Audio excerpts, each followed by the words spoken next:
Quando a gente fala a respeito desse movimento que precisava cada vez mais o quê? Caminhar em direção à luz, precisava continuar ainda a reformar, a gente chega no período aqui do segundo grande avivamento que ocorreu, tá certo? E a redescoberta do dia do Senhor. A gente viu alguns estudos passados, até que ele venha, né?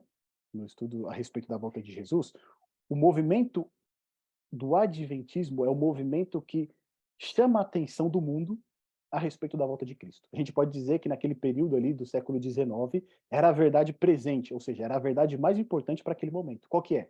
Jesus vai voltar.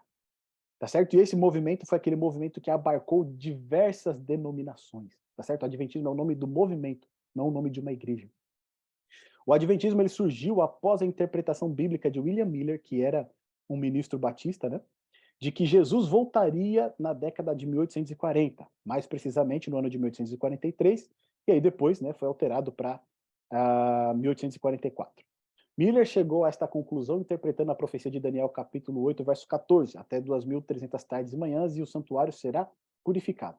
Tá certo? Nós temos o nosso estudo em Daniel aqui, no nosso canal, que fala exatamente a respeito desse texto aqui e da sua interpretação. Entendendo que no final do cômputo dos dias ocorreria a volta literal de Jesus. Isso porque ele e teólogos da sua época enxergavam a terra como santuário. Então, eles enxergavam a terra como se fosse o santuário.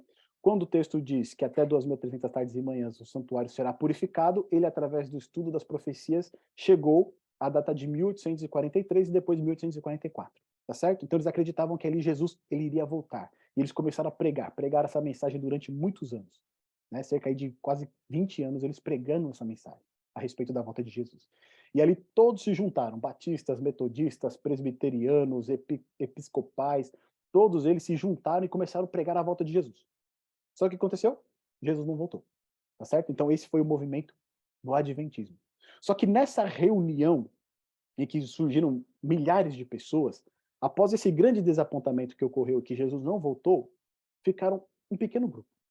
E esse pequeno grupo continuou estudando, continuou orando e procurando entender o que foi que eles não viram no estudo das profecias, tá bom? E aí depois eles vão chegar à conclusão ali de que existe um santuário celestial, o santuário não era a terra, mas sim um santuário celestial, e que naquela data, em vez da volta de Jesus, Cristo, prefigurando o ritual que ocorria no santuário terrestre, tá certo? Quando uma vez por ano o sumo sacerdote entrava no lugar santíssimo ali para fazer expiação pelo pecado do povo, Cristo também assim havia entrado no santuário celestial, no lugar santíssimo, e ali havia iniciado o quê? O juízo, tá certo? O juízo que vai expiar todo o pecado do povo de Deus. No final desse juízo, então Cristo volta à Terra. Só que nesse movimento que abarcou diversas denominações, uma mulher se juntou ao movimento do Adventismo, que foi Rachel Oakes, tá certo? E ela era uma batista do sétimo dia.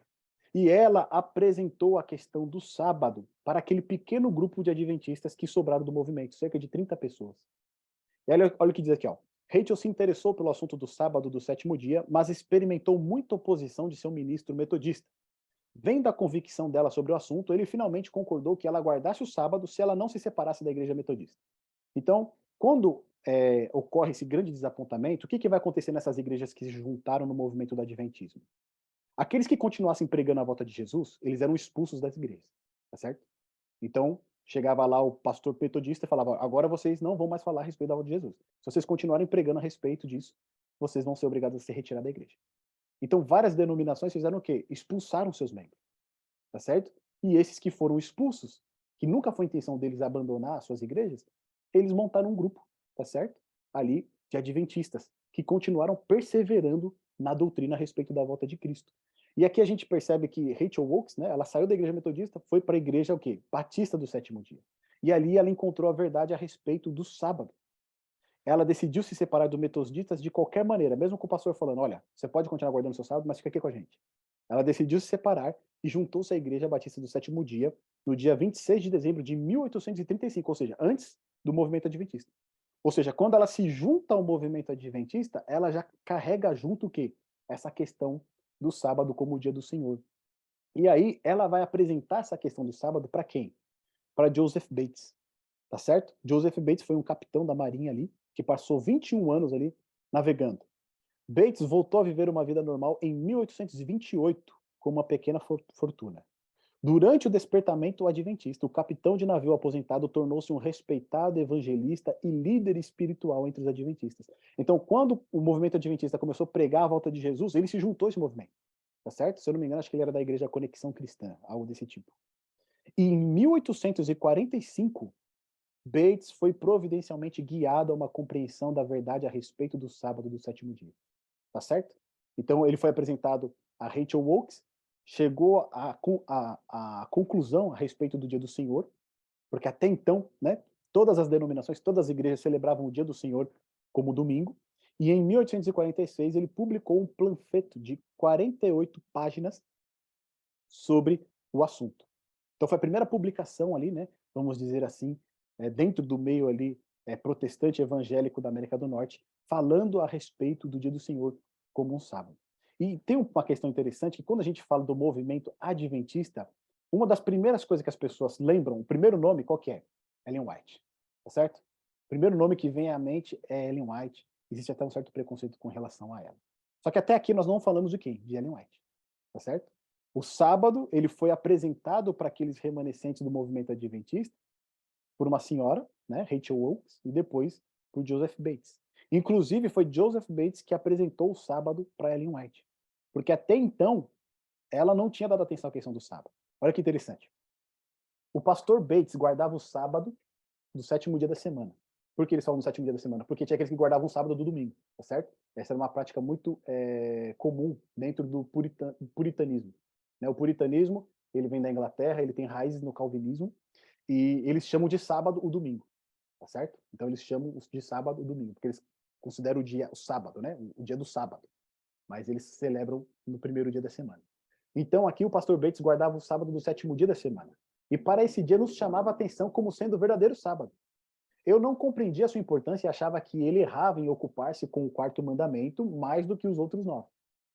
O Senhor, porém, me deu uma visão do santuário celestial, em que o templo de Deus foi aberto no céu, e foi-me mostrada a arca de Deus coberta com o propiciatório, e em cada extremidade da arca havia um anjo com as asas estendidas sobre o propiciatório e a face voltada para ele. Isso, informou-me o meu anjo assistente, representa todo o exército celestial olhando com reverente temor para a lei divina que foi escrita com o dedo de Deus. Jesus levantou a cobertura da arca e contemplei as tábuas de pedra em que os 10 mandamentos estavam escritos. Fiquei atemorizada quando vi o quarto mandamento, mesmo no centro dos 10 preceitos, com uma suave auréola de luz rodeando. Disse o anjo, é o único dos 10 que define o Deus vivo que criou os céus, a terra e todas as coisas que nele. Agora percebe que coisa impressionante isso? Ou seja, nem mesmo ela, né, que é o nome mais importante aí do adventismo, no princípio dava tanta importância assim o quê? Para o dia do Senhor. Ela foi apresentada a essa questão e depois Deus deu uma visão para ela. E olha que coisa interessante. Deus não poderia ter dado uma visão direto para ela, essa visão que ela teve, e ter mostrado, olha, não, realmente, o sábado é o dia do Senhor. Mas o que Deus permitiu que acontecesse? Que ela entrasse em contato com alguém que já observava o sábado, conhecesse essa questão, compreendesse essa questão, ainda que não profundamente, e aí depois ele foi lá e o quê? Confirmou aqui. Tá certo? Então é aquele ponto que a gente diz, né? Deus ele abre, Deus ele age de maneira sobrenatural por meios naturais. Tá certo? Ele usou uma pessoa para apresentar a ela a realidade, a verdade a respeito desse dia, e depois ele agiu de maneira sobrenatural, mostrando uma visão para ela. Tá bom? E olha, que declaração importante, né? É o único dos 10 que define o Deus vivo que criou os céus, a terra e todas as coisas que nele. Por isso que o inimigo de Deus, ele tem tanta rejeição com relação ao sábado. Por isso que ele odeia o sábado. E é por isso que ele odeia aqueles que santificam esse dia. Porque é o único dos mandamentos que define o Deus vivo que criou os céus, a terra e todas as coisas que nele há. Então aqui, meus amigos, o que a gente percebe nesse movimento adventista? A continuação dele. Que novas luzes estão brilhando, tá certo? Deus ele está querendo comunicar mais luz a respeito da palavra de Deus. Aonde a reforma protestante parou, né? E não avançou, Deus começou a chamar pessoas para revelar essa luz até que toda a verdade seja o quê? Restaurada. A vereda do justo é como a luz da aurora, que vai brilhando mais e mais até ser o quê? Dia perfeito. Dentro desse movimento adventista, né, na continuidade dele, várias verdades bíblicas foram restauradas. Foi restaurada a iminente volta de Jesus e o juízo, a verdade a respeito do santuário celestial, a imutabilidade da lei de Deus, que inclui aí a respeito do dia do Senhor, a verdade a respeito do real estado dos mortos, ou seja, todas essas verdades, elas só chegaram à tona, só foram restauradas depois do movimento adventista. Deus estava separando um povo, um grupo de pessoas que aceitaram a verdade a respeito da sua segunda vinda, tá certo? Para comunicar mais luz a elas, para que elas pudessem ali ser baluartes da verdade bíblica.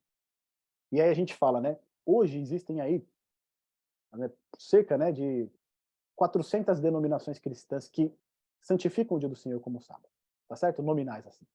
Mas algumas outras contas dizem que passam dos 2.000, tá certo? Denominações que santificam o sábado como o dia do Senhor. Por que que esse movimento adventista, o movimento adventista do sétimo dia, ele difere das outras denominações?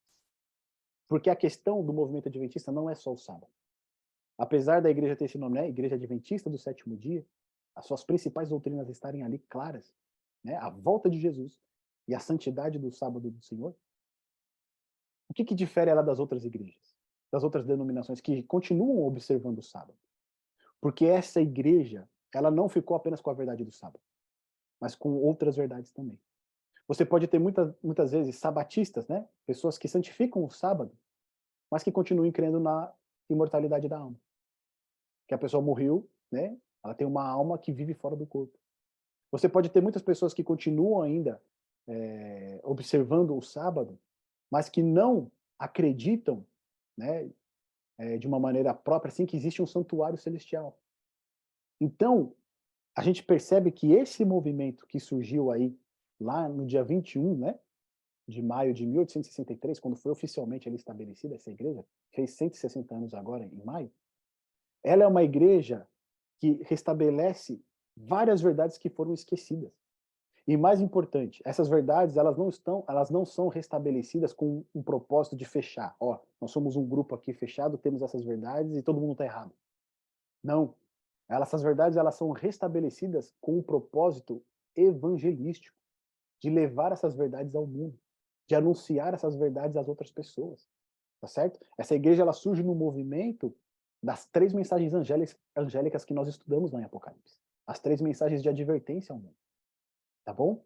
Então é isso que difere, não é somente a questão do sábado, não é só a questão de você santificar o dia certo, mas restabelecer essas verdades e anunciar ao mundo essas verdades. E é nisso que esse movimento ele difere de todos os outros, né? Em um pouco mais de 160 anos, já são 20 milhões aí de membros, já está em todo o mundo, com escolas, com hospitais, com uma série ali de instituições, e a gente tem que fazer a pergunta: será que esse movimento não é abençoado por Deus? Será que esse movimento não é guiado por Deus? Como em tão pouco tempo cresceu de uma maneira exponencial, tá certo? Justamente por esse caráter o quê? De missão, de evangelizar, de não reter a verdade só para si, mas de espalhar essa verdade para as demais pessoas. Então, dito isto, meus amigos, qual que é a importância então de Deus levantar, né, esse movimento justamente nesse período aqui, lá em 1863? A gente viu pelos estudos de Daniel que o tempo do fim ele começa em 1798, certo? Então, antes da volta de Jesus, a verdade ela precisava ser restaurada por completo. E é por isso que Deus levanta esse povo. Lembra o nosso estudo até que ele venha? Sobre a volta de Jesus, que lá em Mateus 24, qual que é a maior preocupação que Cristo ele vai ter? Vede que ninguém o quê? Vos engane. Lembra? Por 3 vezes ele vai advertir os discípulos, aqueles que aguardam a sua vinda, para eles não serem enganados. E para alguém não ser enganado, a verdade precisa ser restabelecida por completo. Tá certo? Toda a verdade precisa ser restabelecida. E aí a gente começa a entender como que Deus levantou esse movimento para restabelecer essa verdade, para anunciar essa verdade.